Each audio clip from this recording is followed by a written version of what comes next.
Mesdames et messieurs, bonsoir et bienvenue à ce rendez-vous du journal en langue française, dont voici les titres. Les transferts internationaux d'argent ne vont plus être réglés en monnaie locale. Les bénéficiaires percevront leur argent en devise. La Banque centrale burundaise, dans un communiqué rendu public ce vendredi, permet par la même occasion la réouverture des bureaux de change. Les membres de la commission Vérité-Réconciliation CVR ont tous été reconduits pour un mandat de 4 ans. Lors du vote à l'Assemblée nationale ce vendredi, les députés membres du parti CNL ont préféré se retirer. Ils affirment que la commission n'est pas inclusive vu sa mission. Voilà pour le sommaire.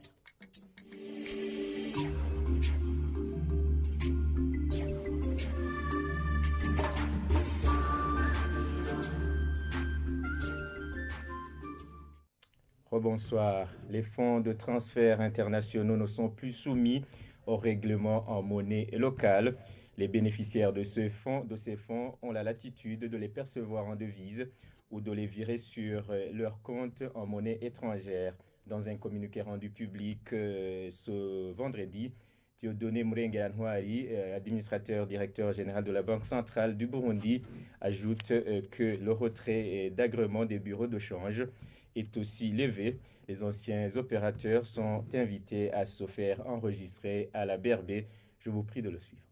La compte de la vision de la BRB, qui est une banque centrale moderne, dotée de compétences techniques capables d'impulser l'innovation et d'assurer la stabilité du système financier pour un développement durable de l'économie burundaise, en vue de soutenir l'assainissement de la situation économique et renforcer la résilience de l'économie burundaise. La Banque de la République du Burundi, soutenue par ses partenaires au développement, amorce une série de réformes visant essentiellement la modernisation de sa politique monétaire. Les mesures prévues dans ce cadre de réforme sont cohérentes avec la situation macroéconomique du pays et la mise en application de chacune de ces mesures sera communiquée au public le cas échéant. Partant de ce qui précède, la Banque de la République du Burundi lève à partir de ce jour les restrictions sur les conditions de l'agrément des transferts instantanés reçus de l'étranger, introduites en date du 16 mars 2020. Désormais, les fonds reçus de transferts instantanés internationaux ne sont plus soumis au règlement en monnaie locale. Les bénéficiaires de ces fonds ont la latitude de les percevoir en devises ou de les transférer sur leur compte en devises. La mesure prise le 7 février 2020 portant le trait d'agrément des bureaux de change est levé. Les anciens opérateurs dans ce secteur et toute personne voulant y opérer sont invités à se faire enregistrer auprès de la Banque centrale. L'agrément sera conditionné par la signature d'un acte d'engagement sur le respect du cadre réglementaire des bureaux de change. Vous l'aurez compris, Dieudonné Murengeranwari n'est pas administrateur directeur général de la Banque centrale, mais plutôt gouverneur de la Banque centrale. Le parti CNL dénonce la manière de travailler du bureau de l'Assemblée nationale. Selon Agathon Rwasa, président du CNL, les députés issus de ce parti ont boycotté la séance d'élection des nouveaux commissaires de la CVR car ils ont remarqué des déséquilibres. Selon eux, la plupart des membres du bureau parlementaire proviennent du parti au pouvoir. Je vous prie de le suivre. Nous avons répondu présent à l'hémicycle ce matin, mais cependant, nous avons remarqué quand même qu'il y avait une certaine anomalie. Et malheureusement, c'est une anomalie qui se répète de plus en plus, où on se retrouve devant un fait accompli, où le bureau de l'Assemblée nationale semble avoir abdiqué à son rôle et à ses fonctions. Parce que pour le cas d'espèce, on devrait mettre en place la nouvelle équipe de la CVR, 13 commissaires. Il y a eu un comité chargé de la réception des dossiers, de la présélection des candidats et autres. Là, nous dénonçons d'abord un déséquilibre parce que pour toute cette commission ad hoc, on a eu droit qu'à un seul membre du parti CNR. Mais normalement, on devrait toujours avoir à l'esprit qu'une commission comme la CVR, c'est une commission nationale, ce n'est pas une commission partisane, et on devrait l'ouvrir régulièrement à tous les citoyens. Cependant, lorsque vous déséquilibrez déjà l'équipe qui doit sélectionner les candidats, c'est-à-dire que quelque part déjà, vous cachez mal vos intentions de faire de la partisanerie dans la mise en place d'une institution comme celle-là. Cette équipe, cette commission ad hoc a fait son travail comme il avait été instruit par le bureau.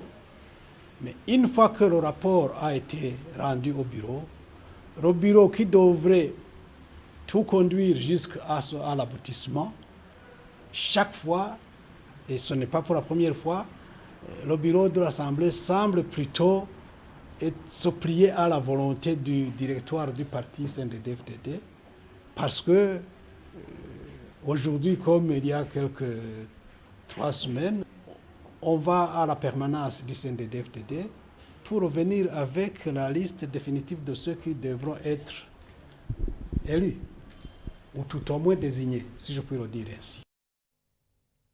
Agathon Rwasa demande l'autonomie du bureau parlementaire et une gestion non partisane pour mieux servir la population. Encore une fois, Agathon Rwasa. Nous demandons à tous ces responsables-là, que ce soit au niveau de l'institution parlementaire, que ce soit au niveau de l'administration provinciale, communale et autres, de se défaire de ce poids du parti. Parce que nous sommes dans une république, nous devons suivre les lois de la République. Et ces lois de la République sont faites pour nous tous, les militants et les non-militants, les partisans et les non-partisans, la société civile, tous les citoyens. Et donc, à ce moment, une gestion qui ne serait pas sous le poids de la partisanerie pourrait mieux servir la population burundaise.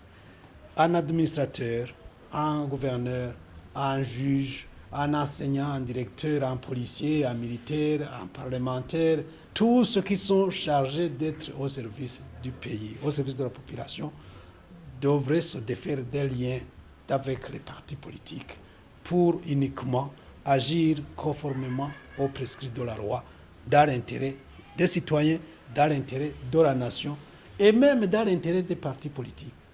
Parce qu'un parti politique qui voudrait se placer au-dessus de la Constitution, au-dessus des institutions, c'est un parti qui ne mènerait qu'à la ruine toute une nation.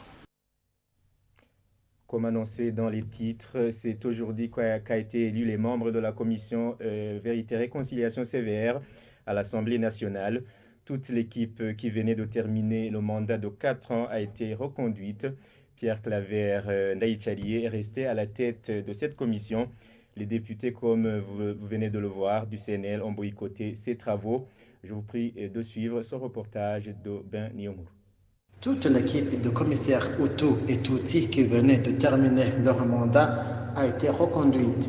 Seul le commissaire de l'Otini 3, Gorette Wigirimana, a été remplacé par la nommée Charlotte Rukundo. La première a été élue comme députée de l'EALA.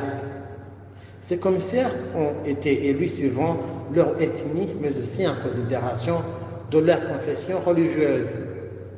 Chaque candidat a eu droit à 2 minutes pour présenter au représentant du peuple son apport si une fois il est élu. Il s'agit de 7 Hutus, 5 Tutsis et 1 de l'ethnie Twa. Pour le groupe de commissaires de l'ethnie Hutu, il s'agit de Laurent Kavakure, Pierre Claver Ndaïchalié, Léa Pascazine Zigamastabo, Abbé Pascal Nyonhuru, Aloïse Batungwanayo, Révérend Pasteur Elina Himana ainsi que Cher Sadiki Kajandi. Pour le groupe de l'ethnie Twa, ont été retenus Stella Budiriganya, Deondri Kumana, Révérend Clément Noah Ninziza, Denise Sindokote et Alice Nijimbere. Pour les Batwa, il s'agit de Charlotte Rukundo qui fera partie de cette commission. La commission Vérité et Réconciliation reste dirigée par Pierre Claver Ndaïchalié. Clément Noah Ninziza reste vice-président, tandis que Léa Pascazine Zikamasabo reste secrétaire. Le taux de pénétration de l'assurance au Burundi est en dessous de 1%. L'annonce faite par l'administrateur, directeur général de la Société d'assurance du Burundi, Sokabu, dans une conférence de presse tenue ce vendredi à l'occasion de la célébration du 45e anniversaire de cette société. Selon Charles Ndagijimana, cette société compte poursuivre les sensibilisations sur l'importance de l'assurance pour accroître son taux. Suivez. Comme je le disais, nous n'avons pas pu accroître le taux de pénétration parce que les gens n'ont pas répondu spontanément comme dans les autres pays. Là, je vais dire l'Europe parce que essentiellement l'Afrique connaît son problème de taux de pénétration, à l'exception de l'Afrique du Sud qui connaît un taux de pénétration très élevé en Afrique. Mais tous les pays africains, nous rencontrons ce problème de pénétration qui est essentiellement lié à nos mentalités. Mais nous essayons d'y apporter nos solutions par des séances de sensibilisation que nous allons continuer à effectuer au courant de ce mois et même aussi après le mois d'anniversaire. En perspective d'avenir, nous voudrons beaucoup plus nous lancer sur la digitalisation. Et nous voulons exploiter cette opportunité de développement du digital pour nous inscrire dans cette logique et essayer de nous approcher de nos clients en passant par ces canaux de communication électronique. Et nous avons déjà fait des pas. Maintenant, nous avons interconnecté nos services avec la police pour que la police puisse contrôler déjà les cartes d'assurance sans devoir arrêter les véhicules, ce qui fait gagner déjà du temps à nos clients. Eh bien, c'est par ici que nous clôturons ce journal. Merci de nous avoir suivis. Merci à l'équipe de la rédaction et à l'équipe technique de m'avoir aidé à le réaliser. Bonne suite des programmes sur votre télévision. Bonsoir.